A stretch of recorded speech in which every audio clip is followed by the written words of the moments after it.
साथ चलने का इरादा जब जवां हो जाएगा, आदमी संग आदमी कारवां हो जाएगा, तू किसी के पाँव के नीचे तो रख थोड़ी जमी, तू भी सबकी नजरों में आसमां हो जाएगा। लोगों के लिए तो अपने माँ बाप भारी हो जाते हैं, वो उनको समझाते रहते हैं कि आपको नहीं पता, चुप बैठिए, आपको नहीं पता। तो मैं चाहूंगी इतनी हल्की तालियों में काम नहीं चलेगा। अगर खुश हो रेखा के मुख्यमंत्री बनने से तो एक बार जोरदार तालियां आदरणीय राज जी के साथ होनी चाहिए। सच में एक अलग माहौल है, एक अलग कालखंड का शुरुआत हुई है, जहां एक पार्टी से जुड़ा हुआ साधारण व्यक्ति भी, साधारण कार्यकर्ता को भी शीर्ष पद तक जाने का मौका मिल सकता है। वो स्वप्न नहीं, यथार्थ रूप में हम सब देख सकते हैं। उसका एक उदाहरण आप सबके बीच में रेखा गुप्ता के रूप में है। मैं यहाँ बैठी हुई पीछे तक के अपने साथियों के चेहरे देख रही थी। हर एक के चेहरे पे एक मुस्कुराहट, एक खुशी है। आज बधाई देती हूँ अपनी भारतीय जनता पार्टी के शीर्ष नेतृत्व को कि जिनके कारण से आज दिल्ली भर में और देश भर में मेरे साथियों के, कार्यकर्ता साथियों के चेहरों पे वो मुस्कुराहट है। उन्हें लगता है कि दिल्ली के मुख्यमंत्री वो स्वयं बन गए हैं। और रवि जी, जिन्होंने हम सबको धीरे धीरे करके चौपाल के इस बड़े प्रोजेक्ट के साथ जोड़ा, मैं ध्यान करती हूँ आदरणीय मदन दास जी को, आदरणीय भोलानाथ जी को। केदारनाथ जी और मदन दास जी के साथ काम करने का मुझे मौका नहीं मिला, पर भोलानाथ जी और रवि जी लगातार, हाँ भाई रेखा अगला प्रोग्राम कब है, तो 2-3 प्रोग्राम मेरे यहाँ हुए, पर वो एक्सरे स्कैनर पे जैसे अगली बार फिर जैसे अभी तालियां बजवा दी ना सबकी कि खत्री जी ये करेंगे, प्रमोद जी ये करेंगे, भाटिया जी ये करेंगे, तो ऐसे वो खोजते रहते थे कि अगला कार्यक्रम कब और कैसे होने वाला है, तो एक कार्यक्रम के तुरंत बाद अगला हो, इसकी चिंता उन्हें रहती थी। और रवि जी की बात जहाँ से शुरू हुई, मैं वहाँ से जोड़ना चाहती हूँ कि साथ चलने का इरादा जब जवां हो जाएगा, आदमी संग आदमी कारवां हो जाएगा, तू किसी के पाँव के नीचे तो रख थोड़ी जमी, तू भी सबकी नजरों में आसमां हो जाएगा। तो ऐसे 45,000 बहनों को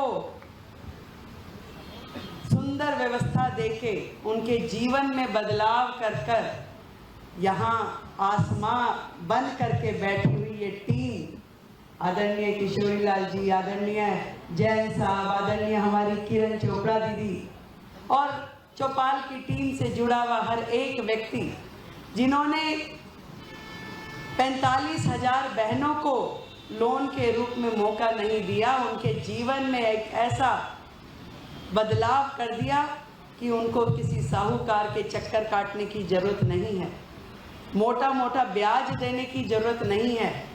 उस राशि से उसने अपने जीवन में अपने लिए वो साधन खड़े किए जिससे वो अपने बच्चों को अच्छे से भोजन दे सके। और ये मौका देने के लिए चौपाल ने जब जब जहाँ जहाँ कार्यक्रम किए, हर एक के दिल में बसते चले गए। और शायद इस महायज्ञ में हमारा हाथ जो लगा, उसका फल हम सबको आज मिल रहा है कि इतनी बड़ी टीम आज दिल्ली का प्रतिनिधित्व करने के लिए आगे है। पर मैं हमेशा एक बात कहती हूँ, ये देश इतना बड़ा है, इतनी बड़ी संख्या का ये देश, यदि इसे आगे बढ़ाना है तो केवल मात्र कोई नेता, केवल मात्र सरकारें इसको आगे बढ़ाने के लिए, प्रगति करवाने के लिए काफ़ी नहीं है। अनेक प्रकार की विपरीत परिस्थितियां हमारे देश में हैं। ऐसा देश जहाँ कहते हैं ना कि हर कोस पे वाणी बदल जाती है, हर कोस पे उनका समाज का परिवेश बदल जाता है। तो ऐसे देश में यदि प्रगति की राह पे चलना है तो 140 करोड़ लोगों को अपने लिए एक एक काम चुनना होगा। वो काम जो राजीव जी की संस्था है ना, एक काम देश के नाम, तो वो एक काम देश के नाम करते हुए यदि हम सब लोग एक एक विषय उठा लें, एक एक प्रोजेक्ट ले लें, तो इस देश में लाखों प्रोजेक्ट खड़े हो जाएंगे और उन लाखों प्रोजेक्ट के माध्यम से करोड़ों लोगों की जिंदगी में बदलाव कर पाने की क्षमता हमारे अंदर होगी। तो इस चौपाल जैसे भव्य प्रोजेक्ट को मैं बहुत बहुत साधुवाद देती हूँ कि आपके माध्यम से जिस तरीके से पूरे देश में एक बड़ा संदेश गया है, ऐसा ही काम हम सबको करना चाहिए और खुद ना कर सकें तो कम से कम चौपाल से जुड़े रहना चाहिए। क्यों प्रवीण भाई, निकेश जी? हमारी तीन ऐसी बहनें जो समाज में अलग अलग सुंदर सुंदर काम कर रही हैं। किरण दीदी को तो सब जानते ही हैं, अपने आप में एक उदाहरण है, एक शख्सियत है जिन्होंने बुजुर्ग लोगों के लिए वो प्रोजेक्ट शुरू कर दिया जो किसी की सोच में नहीं था। लोगों के लिए तो अपने माँ बाप भारी हो जाते हैं, वो उनको समझाते रहते हैं कि आपको नहीं पता, चुप बैठिए, आपको नहीं पता। परंतु किरण दीदी ने हजारों बुजुर्गों की बेटी बनके जो काम किया, मैं चाहूँगी कि एक बार जोरदार तालियां किरण जी के लिए। और मेरी दोनों बहुत ही प्रिय बहनें कमलजीत जी और बांसुरी जी इतना सुंदर काम कर रही हैं समाज में, हर जगह उपस्थित रह करके मुस्कुराते हुए। जो संगठन ने उनके जिम्मे काम लगाया, जब लगाया, कहीं से भी किंचित मात्र ये एहसास नहीं होता कि भाई सांसद है, थोड़ा दूरी बना के रखिए। और यही मुझे लगता है कि मैं भी यही सोच रही थी, अभी नई मुख्यमंत्री हुई, बहुत सारा प्रोटोकॉल पता नहीं है, तो मैं आई तो ये कुर्सियां लगी हुई थी। मैंने कहा चौपाल के कार्यक्रम में बड़ी सुंदर सुंदर कुर्सियां लगी है। अभी ताजा उदाहरण है, चुनाव हुआ तो मेरे चुनाव में 4 मुख्यमंत्री आए, तो वो प्रोटोकॉल में आता था जी कुर्सी लगेगी बढ़िया वाली, हल्की कुर्सी नहीं लगनी, पानी की बोतल होगी, गिलास होगा। मुझे लगा कि मेरे लिए कुर्सी लगी है। बाद में ध्यान आया मनोज तिवारी जी के ड्राइंग रूम में से कुर्सियां उठा के सब यहीं ले आए।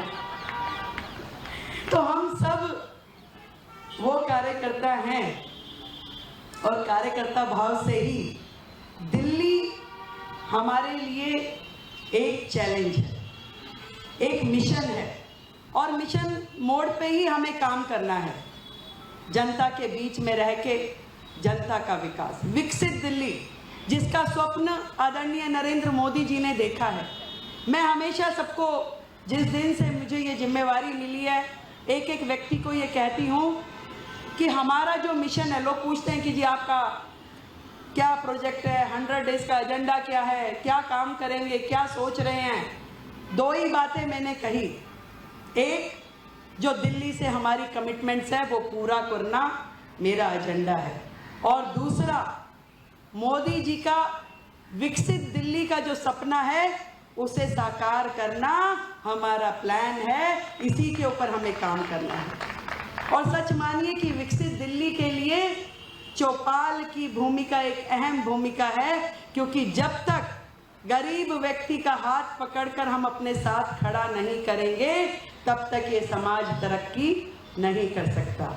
तो बहुत बहुत साधुवाद, बहुत बहुत बधाई चौपाल की पूरी टीम को जो एक बदलाव के रूप में समाज में काम कर रहे हैं। और यहाँ बैठे एक एक व्यक्ति जिस भी रूप में जो चौपाल से जुड़ा है उसे भी मैं बधाई देती हूँ। ईश्वर करे आपके माध्यम से लोगों की ज़िंदगी में ये सुंदर बदलाव होता जाए और हमारा देश प्रगति की राह पे इसी तरीके से बढ़ता रहे। जय हिंद।